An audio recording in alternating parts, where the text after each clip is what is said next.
So I've wanted to do a video like this for quite a while, but where Instagram has been my main platform that I've used on socials for a while, 90 seconds just isn't enough time to do a video like this to make it worthwhile doing. So I want to talk about what I think is the best split, what works best for most people, not everyone, but most people.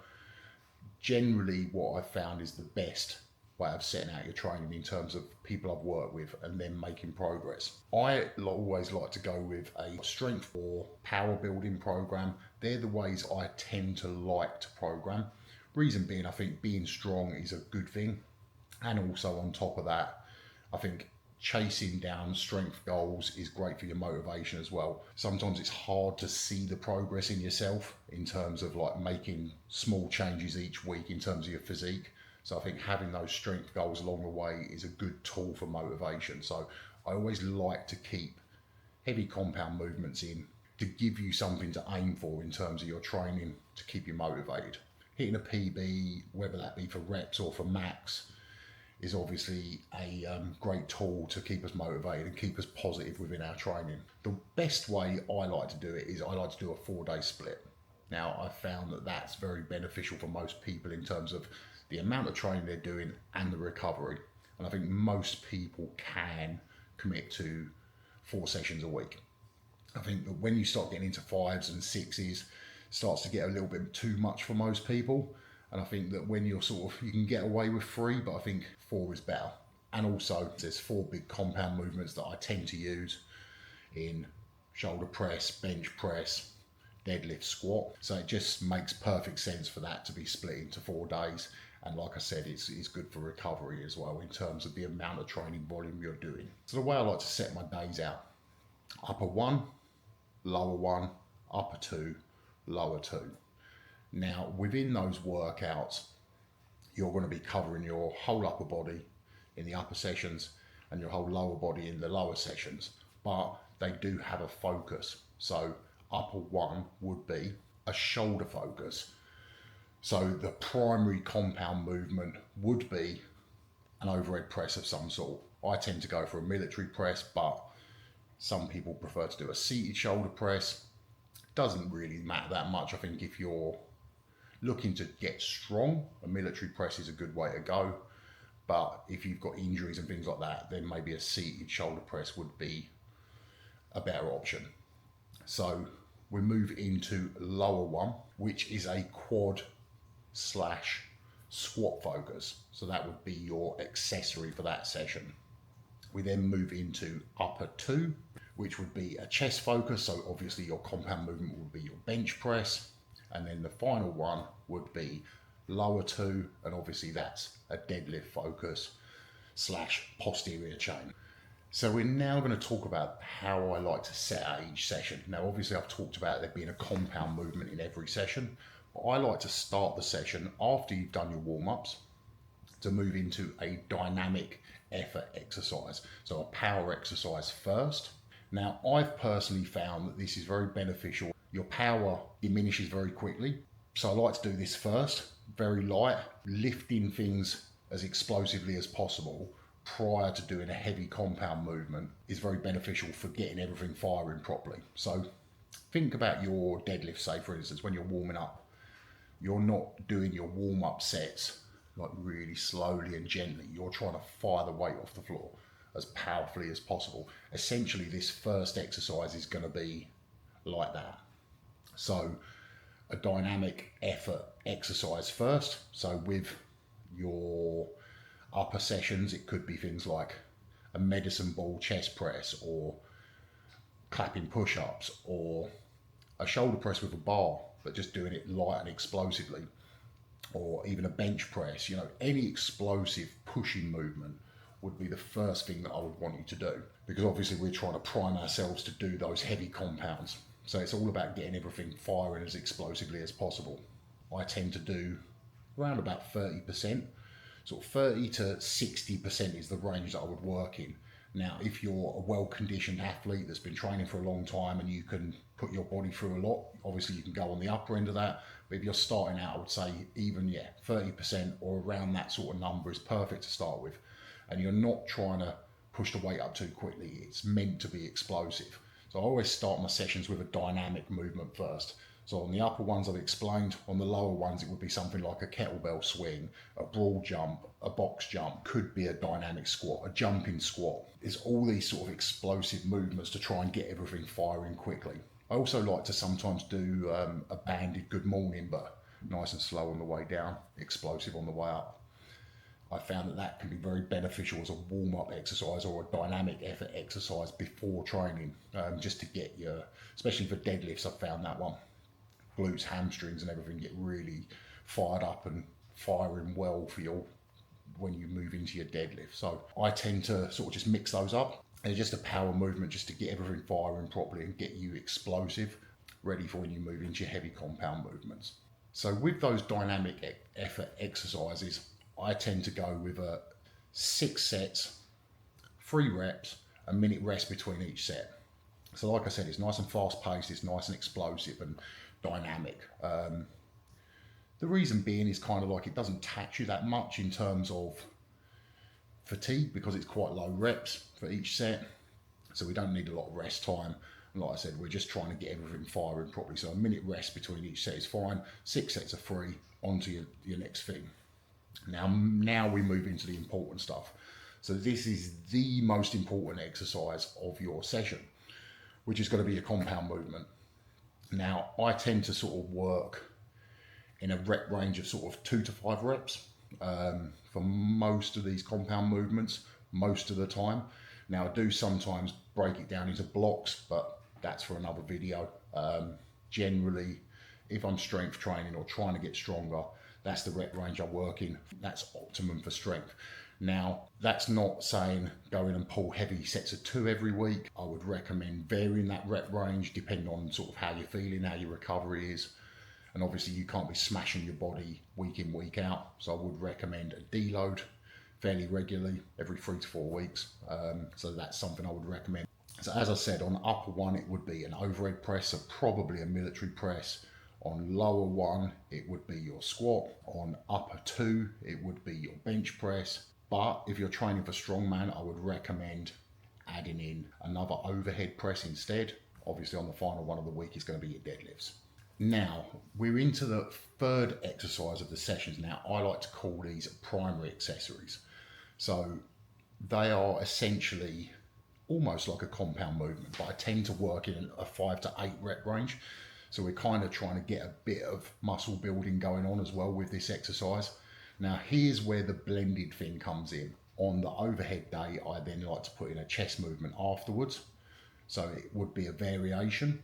So it wouldn't be a normal bench press. It would be something like an incline bench or a dumbbell bench press. It would be some sort of variation, but of those movements. And then on the chest day, I would do a variation of a shoulder press. So it would be something like a seated dumbbell shoulders, or it could be that you do a machine shoulder press or a Smith machine shoulder press, but some sort of heavy shoulder press on the chest day and some sort of heavy chest press on the overhead day. The same with the lower body sessions. We've got the squat as the heavy compound. So the primary accessory would be some form of deadlift, but not a regular deadlift.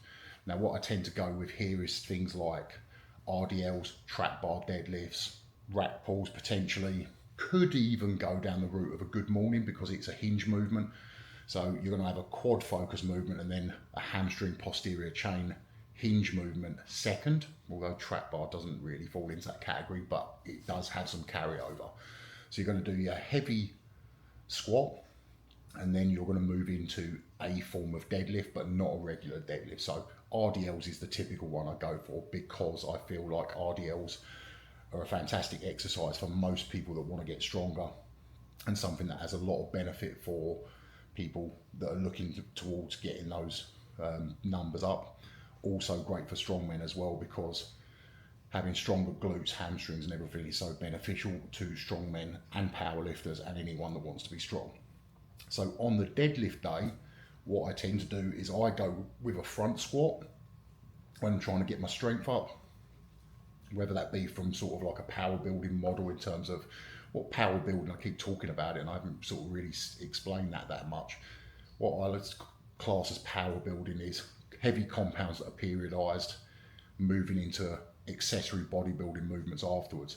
Now, a strength program would still have an element of that in. I would probably put less accessories in there, just because obviously the main focus would be strength, whereas with a power building model, I would tend to have a little bit more accessories, so it's a little bit more leaning towards the bodybuilding style of training. Back to it, I use a front squat bar. You could use something like a hack squat, leg press even, some sort of squat machine, but some sort of squat variation. With that being said, obviously we're getting frequency on everything, so we're doing chest twice a week, shoulders twice a week, quad focus training, squatting twice a week, and we're doing a deadlift / hinge movement twice a week as well. So we're getting everything in twice, which obviously is going to be very beneficial for getting stronger. If you can do all of those movements twice per week, you are going to make progress. So we're into the assistance exercises. Now, again, we're getting the frequency in because we're going upper body. We're going to do 2 days where we're going to have back exercises in. Now, I know your back gets some work with the deadlifts, but with doing compound movements, there's areas of your body which don't get as much work as they should. And we'll get into that later in the video. But basically, we're going to move into assistance or accessory exercises now. Strength wise, I would tend to go on the lower end in terms of amount of exercises, and with power building, I would tend to do a little bit more and perhaps even superset those exercises. But you could even do them as a giant set as well, where you go from one exercise and do like rounds of it. But generally, we'll go with a sort of strength model, which would probably be like 3 accessory exercises. Power building model, I tend to go more. So with these assistance or accessory exercises, they are there purely to sort out imbalances, bring up weak areas, whether that be weak in terms of how you look. If you're doing a power building model, you might want to bring up your shoulders a bit or your arms a bit because they don't match the rest of your body. Or it could be that they need work if you're doing a strength model because 1, they don't get enough work from doing compound movements, or 2, they're areas that you've got a weakness. So that's what you use your accessories for. I have color coded the exercises.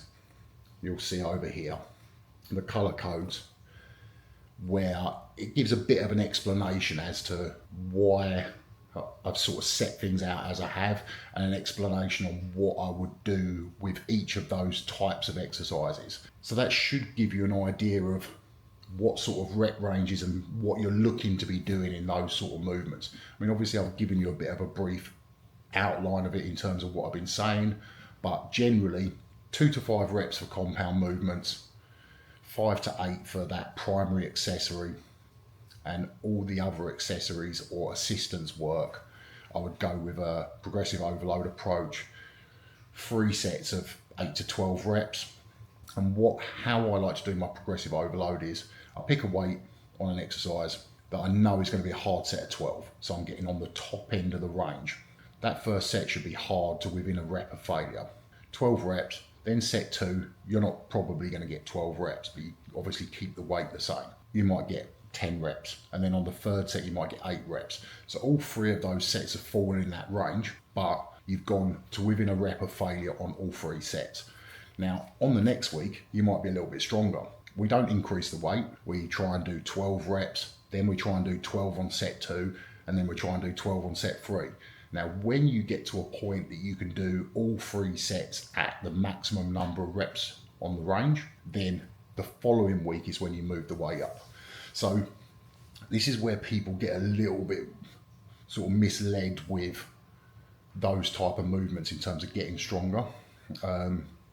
You don't increase the weight to get stronger when it comes to muscle building exercises.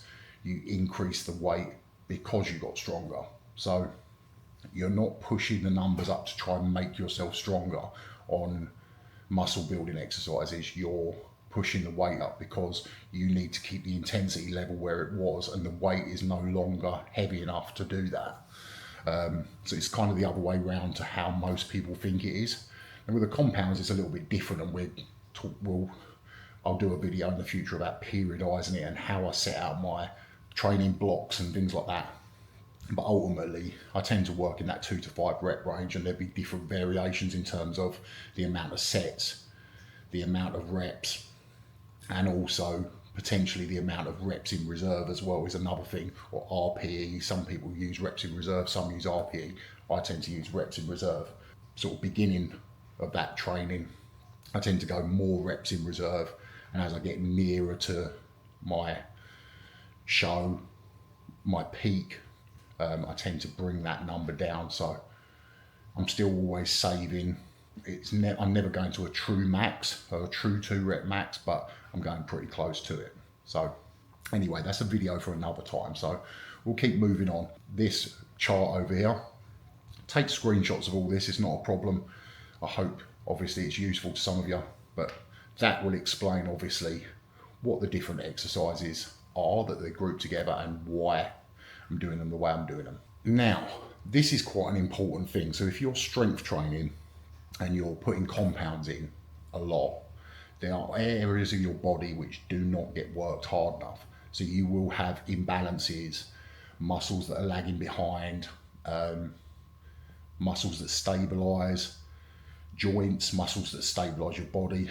They don't get as much work as they need from just doing compound movements. A lot of your training should be based around compound movements if you're trying to get stronger in any way, shape or form, but you do need to do the other stuff to build up the muscles that don't get worked. So the muscles that don't really get worked that hard are, so exercises that I would recommend putting in for lats. Obviously they've just popped up. So narrow grip or single arm row, doesn't really matter either way. Basically what you're trying to focus on is keeping your elbow tight to your body, so you're not flaring it out. Most people think that a lat pull down with a wide grip really works your lats, and it actually tends to work your upper back more. Most of the work that's done on your lats is done by keeping your elbows tight to your body. Your upper back gets quite a lot of work from other movements, deadlift, things like that, or your traps, rhomboids and things like that get a lot of work from those type of movements, but your lats don't get a lot of work. So it's worth adding in some extra. So close grip or single arm rows. Now you could do an underhand grip with elbows tucked in, bent over row, but I would recommend thinking about your fatigue management in terms of when you're deadlifting, squatting, a lot of these movements, front squats, RDLs, your lower back is going to get hammered. So then if you end up in a position where you're sort of bent over with no chest support, your lower back has then got to hold your body in position to be able to do that movement. So I wouldn't always recommend those, because your lower back is getting so much work already. You're probably not going to be able to perform that as well as possible with the fatigue from the other amounts of training on other days. So I would always tend to go more with something that you're not in that position where you've really got to brace yourself. Now I know sometimes the extra work, and I said earlier frequency is important, but there's frequency and then there's overdoing it. So you do need to have some level of rest. So I wouldn't always recommend that for most people unless your recovery is really good. I would tend to go more with machine rows, single arm dumbbell rows, things where you don't have to really brace your midsection to hold yourself in position, just to give that lower back a rest every now and then. Now, side delts. This is quite an obvious one really, because your side delts obviously sort of control this movement, and you don't do that when you press. And generally you press when everything's in front of you, so it's all front delts. So doing your side delts is obviously going to be something that you're going to need to do, because you do tend to get so rounded forwards and it causes you so much issues if you're not balancing your shoulders out. And your shoulder's quite a complicated joint in your body, so it's very important for doing. I would also maybe add in some things like rotator cuff exercise, things like that in your warm-up. We're back to it. Lateral raises is something, like I said, side delts don't get worked that much, so I would recommend adding those in. Again, just in a sort of progressive overload approach, 8 to 12 reps. You could even go 10 to 15 or 15 to 20 if you feel like you can get better sort of mind to muscle connection and better technique and focus on the side delt by doing it lighter but for more reps. So long as you go close to failure, it doesn't really matter that much. So long as you're not going stupid high with the reps, you could do anything up to sort of 25. So long as you go to sort of within a rep or two of failure, you'll get pretty much the same result in terms of muscle growth. Now with the lateral raises, doesn't really matter. You can use a machine, cables, dumbbells. Cables and machines tend to be better than dumbbells, much as sort of the old school, like dumbbells. Actually, when you sort of think about a dumbbell, when it's down by your side delt is not loaded at all. It's got no tension through it, and it's only as you start to sort of come up to around here, sort of midway up, that you start to get that tension in your side delt. So something like a cable, from the minute you start to move your arm, you've got tension, you've got load going through the side delt. So, and the same with machines, generally they start weight as soon as you start to move. So I do think that machines and cables tend to be better for side delt development, but it doesn't mean don't do dumbbells.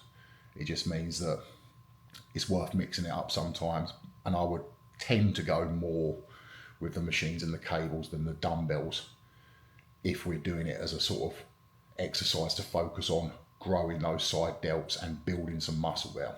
So now we're into the rear delts. Easy ones: bent over rear delt flies on a machine, face pulls, band pull aparts. Any of these are worth doing. Now again, it is beneficial to do these for sort of injury prevention and things like that. If you're doing a lot of back work, so if you're following more of a power building model and doing more assistance or accessory work, if you're doing a lot of wide grip rows, whether that be sort of horizontal rows or vertical, so like lat pull downs, things like that. If you're doing elbows out wide grip, you probably wouldn't need to do much rear delts, just a quick little bit, maybe every now and then.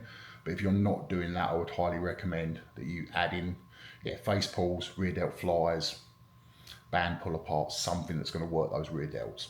Now here's one: biceps. Now a lot of people don't really think about your biceps in terms of strength movements, but they don't actually get that much work. Your triceps get a lot of work because you're pressing, things like that. Your triceps get a lot of work. Your biceps don't get that much. Now there's two approaches that I tend to take with doing bicep work. So from a performance point of view, and something that's going to benefit you in terms of for strength, especially for strongman, hammer curls are the way to go. Because when you pick up sandbags, you pick up stones, you pick up odd objects, generally your hands are in a neutral position. They're not supinated. By supinated, I mean your palms facing outwards, forwards. So you tend to be more in a neutral grip on strongman events. So from a performance point of view, hammer curls are very good for that.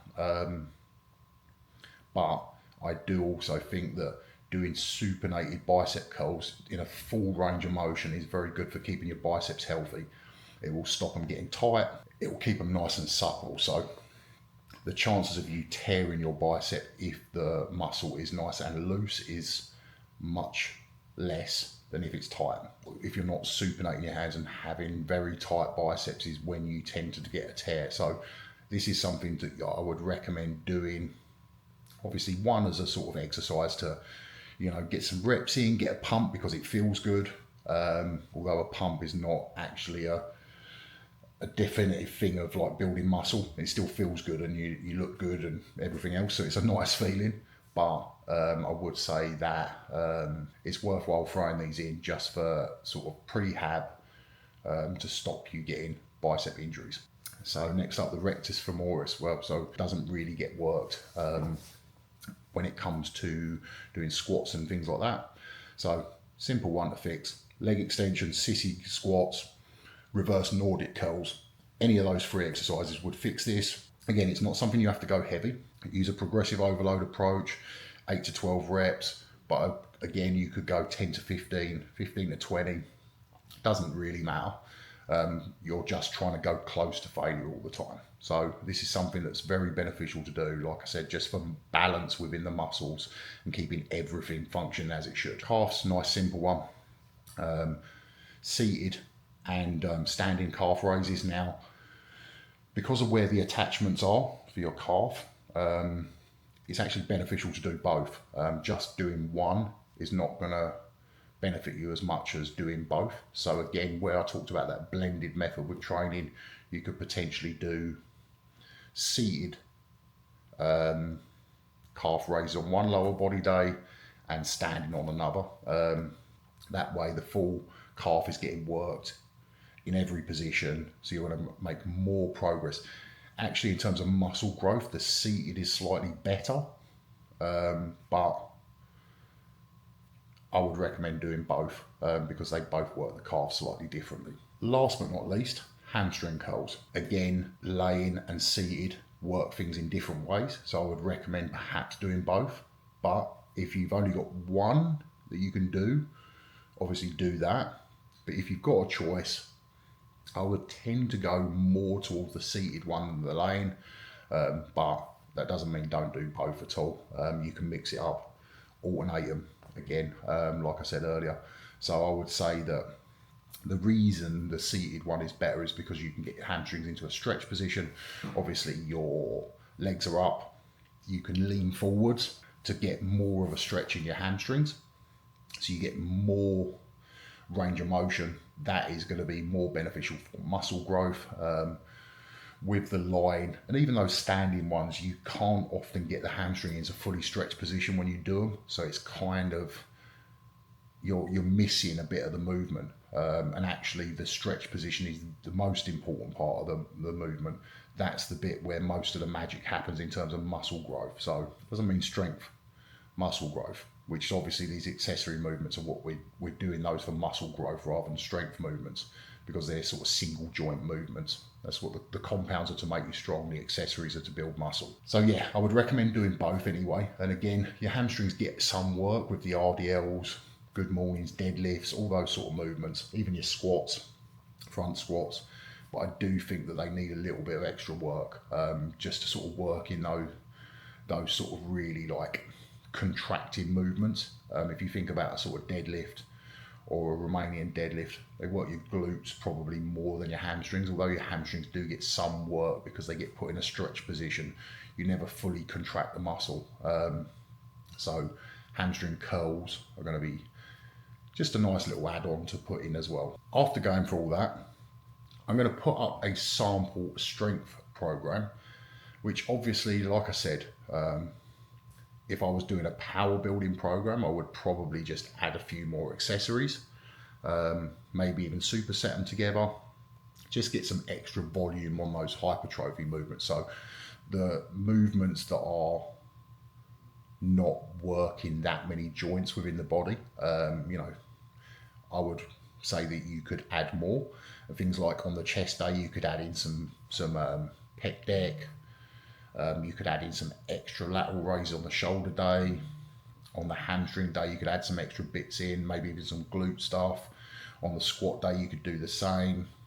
So maybe some step ups or some Bulgarian split squats. So you could add in a few extras, so long as obviously they fit within that sort of mold of those workouts. I would say yes, definitely add some in if you want to, but from a sort of strength point of view, and even a power building point of view, it's just not a lot of accessories. You'd make some progress following that. Like I said, I color coded the exercises which are here, which gives you a brief explanation of the rep ranges and the set ranges on all the exercises. So if you rewind this a little bit, screenshot the workout plan, cross-reference that with this key so you know what reps and sets you're doing, will be pretty much there. And like I said, give it a try. I'm not telling you that the way I do everything is the only way to do it, but from what I found with myself and clients that I coach, this tends to be the best way to go. Like I said, bro splits are dead in my opinion. You can get much better progress by doing things more frequently, and this is the way I would set it out. Yeah, I hope that helps. I mean, obviously any questions, pop them in the comments below. More than happy to answer them. And obviously if you've got any ideas in terms of videos of me moving forwards, if you like this sort of thing, explaining stuff like that, then obviously let me know. If you still want to sort of follow something and don't want to take time to work all this out, Obviously, I do online coaching. I have got my app, so there's a cheaper option as well. So get in touch, whether that be through Instagram, the websites that are in the links below. More than happy to sort of listen to what you want and figure out a plan of the best way to move forward. So you do have both of those options. Like I said, full coaching with everything absolutely bespoke, messaging on a daily basis, video reviews, contact, check-ins weekly, the full shebang. And there's the cheaper option, which is still very effective. It's got all the same sort of plans in terms of the structures. It's just not quite as personalized, and it has a community group rather than one-on-one messaging. There's two options now. Obviously, yeah, the more high price one and the cheaper option, both very effective, both very good in terms of getting results. So check those out if you're interested. And like I said, if you want me to make more videos like this explaining stuff, let me know. Any questions, let me know. And please like and subscribe, because obviously that helps me grow the channel. And like I said, I'm looking to make videos that are useful to people. So please give me feedback. Thanks, guys.